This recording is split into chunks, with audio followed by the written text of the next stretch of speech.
guy that I love to death, and I shouldn't even say death in this setting, but I love him in life. He's my brother, best friend for life, Mick Wilson.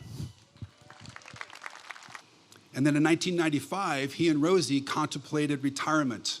Bill, Libby, and I had moved out and started our own things in California. Rosie and Jerry were considering Solvang, up near Santa Barbara, wine country in the Central Coast. And then my brother Bill called Rosie and Jerry, and Rosie picked up the phone, and Bill said, "Hey, you want to buy a winery?" And Rosie said, "Hey, are you crazy?" And they talked about this winery in Temecula that might be for sale, and Bill said, "Well, why are you so hesitant? We used to make rhubarb and dandelion wine in your basement in Minnesota." And Rosie said, "Making wine in plastic trash cans does not qualify us." But Jerry and Rosie loved the idea of regathering the family. After months of investigating Temecula for an option, we ended up buying 20 acres here. Jerry sacrificed his hard-earned retirement and went all in. At 65, he went for it. He went for it, yeah. He said, "This new venture is a family affair. One way or another, we are going to make it work." For him, it was all about family.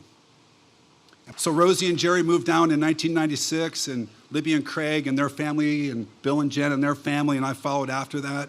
Jerry jokingly called us boomerang kids, because every time he tried to launch us in the world, we keep coming back. And I moved because the wine business, yeah, that was intriguing, but I wanted to be with my family, and I wanted to be with my dad. There's a saying that when kids are young and they grow up and they see the real parent, that when they're young, they put the parent on the pedestal. But as they grow up and see the real parent, that pedestal collapses. For me, just the opposite happened. The more I saw Jerry interact with people in my latter years, the pedestal just got bigger and it got taller. Why? I saw his humility, his gentleness, his grace with everybody. We would have meals over at the Courtyard Bar or in town, and people would come up to him. And he was never interrupted, so to speak.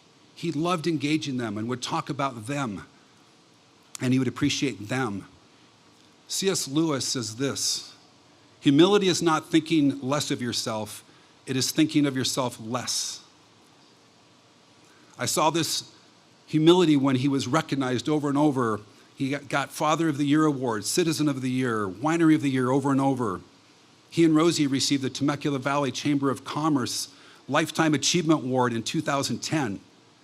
At his acceptance speech, Jerry thanked the community for embracing our family. He thanked other wineries for helping us get started. And he then said, "My greatest achievement is my family." He said, "I'm so proud of every one of them. In fact, my kids do all the work and I get all the credit." I saw his sacrificial love 10 years ago. I was diagnosed with aggressive prostate cancer, and thankfully has since been treated. At the time, I didn't know if it was terminal or metastasized or whatever, and Jerry kind of felt that burden, and through many conversations, we wrestled with it. This one conversation I'll never forget.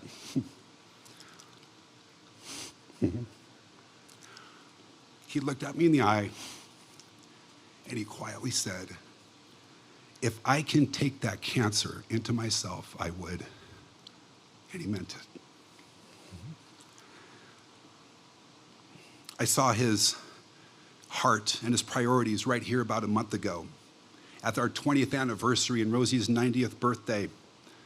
He insisted at the end of the evening that he grab the microphone. We wanted to honor him, but he wanted to honor someone else. To him, that night was not about the brick and mortar and the success of the winery. Yeah, that was important to him. But for 8 minutes, he honored Rosie, talked about how they met, how he lights up when she walks in the room, and how she is the most beautiful woman in the world. And I sat right there and looked at him, and I said, "Now that is a man." I saw his contentedness just 3 weeks ago up at the house. Deanna and I had some friends in town that knew Jerry. We went up there, and they asked, "Jerry, how you doing?" He said, "I'm doing great. My kids and grandkids and great-grandkids all live within 15 minutes. I drive 2 minutes to work in a golf cart, and I get to meet the most amazing people every day." He said, "I'm living the dream."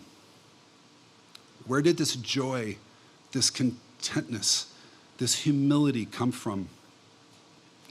I feel it's just more than a nice personality and being a good guy that gets you so far. Something more powerful was going on. It clicked for me years ago. I was rereading the passage in 1 Corinthians that Paul was writing to the church in Corinth, the one you hear a lot at weddings, where love is patient and love is kind. And I thought to myself, who's like this when I read that passage? And it dawned on me. So what I did is I took that passage and scratched out the word love and put in the word Jerry. And I want to read this and see if this clicks for you. Jerry is patient and kind. He cares more for others than himself. Jerry doesn't want what he doesn't have. He doesn't boast about himself. Jerry isn't puffed up with pride. He doesn't demand his own way.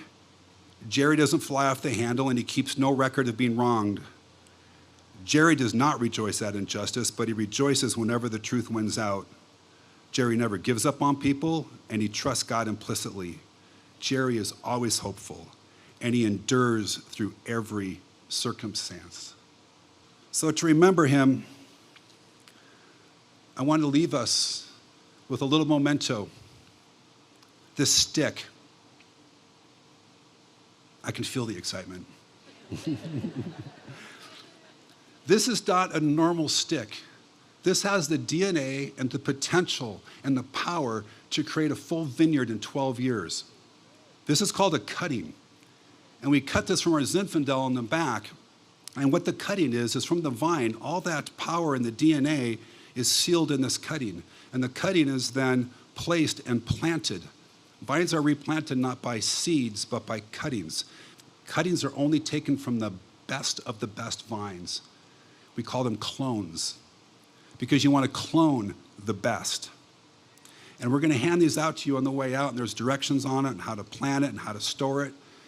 But I want you to think, when you plant this, or whatever you do with this, I want you to think about his life and his impact on you, and what you saw, and why that was so compelling and attractive. I want you to imagine your marriage, your family, your business with that kind of impact in it. The best way we can honor him is not just to remember him, but to live like him, to forgive like he forgave, to have joy like he forgave, like he had, and to replicate that joy. I want that kind of life. I want to be like my dad when I grow up. And these cuttings will hopefully remind us of that. My passion and my yearning is to finish well like Jerry did. The best compliment I could ever receive in life is, Mick, I see a little bit of Jerry in you. And I'm proud with my family to be a part of carrying on that legacy, being a clone, being a mini-me of Jerry. If success at the end of one's life is determined by how a person loves unconditionally and gives sacrificially, if that is true success, my dad was a giant of a man. If greatness is measured by how a person makes others feel important and special, how they value others, how they literally enhance the lives of others with their love, if that is true greatness, then my dad is truly the greatest man I've ever known. Thank you.